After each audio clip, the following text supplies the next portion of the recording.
Your Mac Mini might be working perfectly, but if the Bluetooth icon is missing from the menu bar, it's harder to connect or manage your devices quickly. This usually happens when Bluetooth is disabled or there's a minor system glitch.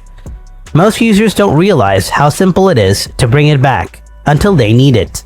In this video, I'll show you how to restore the Bluetooth icon on Mac Mini, M4, M3, M2, or M1. Let's fix it right now. Solution 1. Show Bluetooth icon in the menu bar. Look at the top right corner of the menu bar. You will see an icon that looks like two toggle icons combined. The top one is toggled off and the bottom one is toggled on. Actually, this is a control center icon, so click on it. Now simply drag the Wi-Fi icon and put it in the menu bar. If it's still not working, then move to Solution 2.